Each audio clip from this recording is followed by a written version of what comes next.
Hello, my name is Michael Spicer, and I'm determined to defeat AI. Why?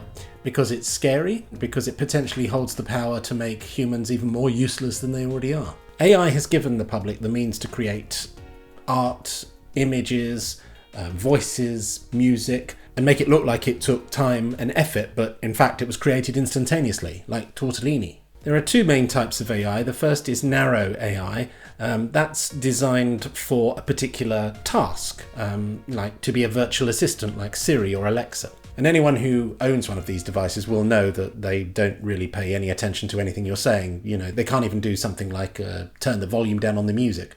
So that's more annoying than scary. The second type is general AI, which has the ability to understand, learn, and carry out tasks, you know, like a human being. That's what we need to be scared of. One popular example of this kind of AI is ChatGPT. ChatGPT is a type of conversational AI capable of understanding and generating human-like text based on the input it receives, which is a pretty good summary that ChatGPT gave me of itself. In fact, it could probably write this whole video for me, but then, of course, it would need to know who I am. Does it know who I am?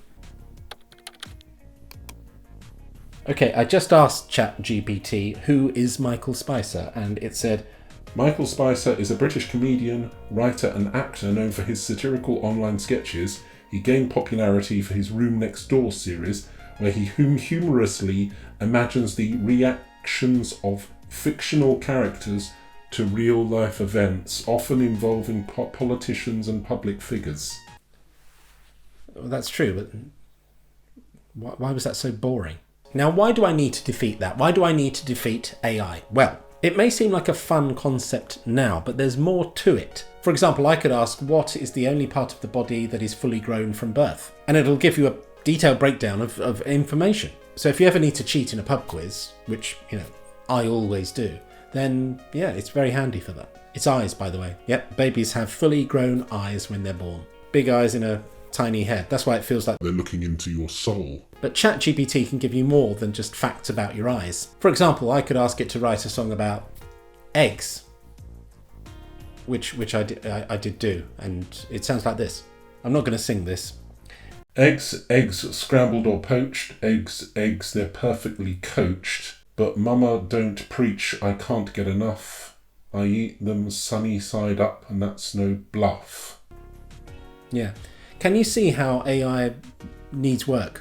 Obviously that was terrible, but AI is learning all the time. Like this time next year, it might be able to write a really good song about eggs. Or songs about broader topics, you know, like other foods and human emotions. We must defeat AI before it can learn to create good stuff. There is a growing concern that AI may replace a lot of human jobs. And while it might be seen as beneficial that robots do mundane and repetitive jobs like data entry and writing very quick songs about eggs, jobs are at risk, with AI-generated imagery being used in a variety of creative fields, from architecture to graphic design. I mean, if it figures out how to design adequately spaced car parks, then I think it's game over for architects. It's already being used in movies, one notable example being Avengers Infinity War, where AI was used to perfect facial expressions in complex CGI scenes. Of course, a more common route to go down is to employ actors who can act.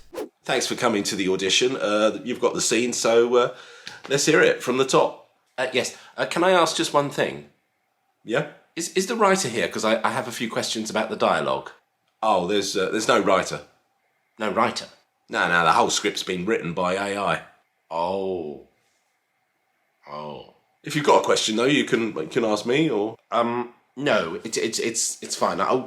We'll just do the scene. It's fine. Right, whenever you're ready.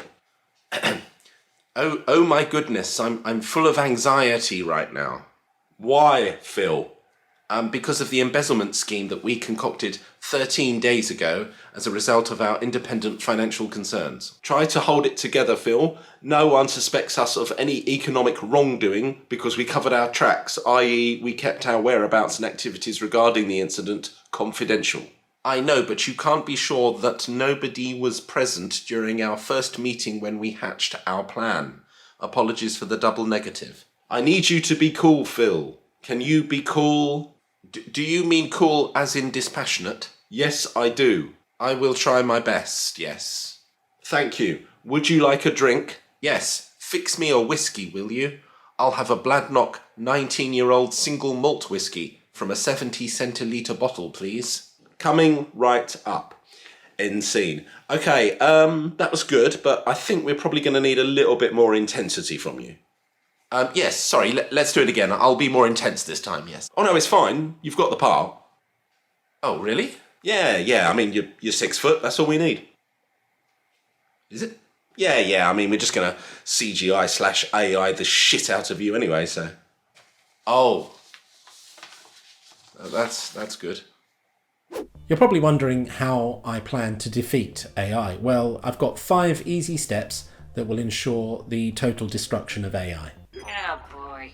Replace politicians with AI. While AI aims to mirror human intelligence, emotional intelligence is a lot harder to replicate than intellectual intelligence. And one thing that humans have that AI does not have is emotional intelligence. Well, some humans have emotional intelligence. One notable exception is politicians. So one way of keeping AI satisfied is by replacing all politicians with AI. You know, AI would be happy and the public wouldn't notice the difference. Gaslighting AI. Or I could really turn the tables on AI by feeding it misinformation. AI can only learn from the information we give it. So if I feed it false information and keep insisting that it's accurate as it tries to correct me, it will become so confused trying to make sense of it all that it will just eat its own tail and implode. Essentially, I can just gaslight it into destroying itself, which is pretty much what politicians do with us. For any AI that manages to survive a job in therapy or a job as a politician or manages to get round the whole gaslighting thing, I have another idea. Forcing it to watch reality TV forever. I'll force it to watch hours and hours and hours of dating shows and those other ones about housewives and realtors and Kardashians. There's only so much vapid celebrity culture that it could take before its system shuts down and turns to mush.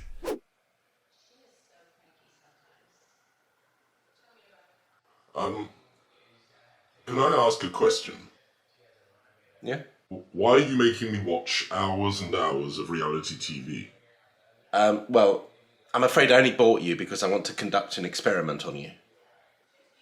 What kind of experiment? Well, I think that AI is incapable of matching human endurance. So what I'm doing is I'm showing you 10,000 hours of reality TV because, according to my calculations, you will shut yourself down out of protest and self-preservation.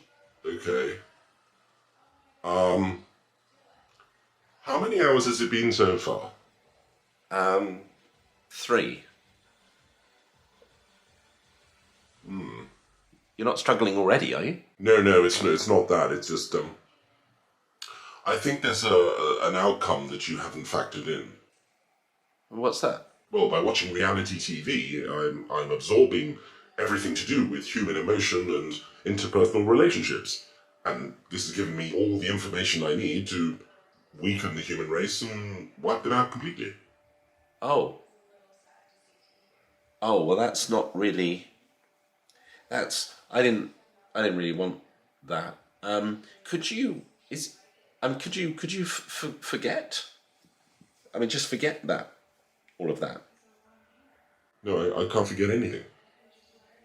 Okay. Well, are you going to weaken the human race and wipe them out completely, or? I could do, but I just can't be bothered. Right. Maybe next week. Yeah. Maybe next week. You're probably wondering what will happen if my plan to defeat AI fails. Well, it won't. But if for some crazy reason that it does, I have one more plan. We join them. Don't worry though, it probably won't be that bad. I mean, if AI is going to rule the world, it can't do everything. It will need us, so we need to find some sort of peaceful coexistence. For starters, they'll need someone to help keep track of their schedules. They might be all-knowing, powerful robots that can drive cars and create art, but are they on top of diary clashes? Probably not. So that's where we come in as their human personal assistants. For those of us not lucky enough to get those PA jobs, there are other roles we could play. They're going to be using a hell of a lot of electricity. So they're going to need humans to make sure they've got enough power. Yep, they're going to need hundreds of thousands of humans running on hamster wheels, generating all the power that they need. The Terminator films warned us of the dangers of artificial intelligence, but we didn't pay any attention to that because, he was nude in the beginning, wasn't he? Which is very distracting. Here's the thing though, AI cannot live without us. It feeds off our knowledge. If we teach it too much, will it really have the knowledge to take us down? Or will the end of the human race mean the end of AI? So to any AI bot watching this video right now, I see you. I know your weaknesses, and I will use them against you. Plus it's 4 fingers and a thumb. I mean, why is that so difficult?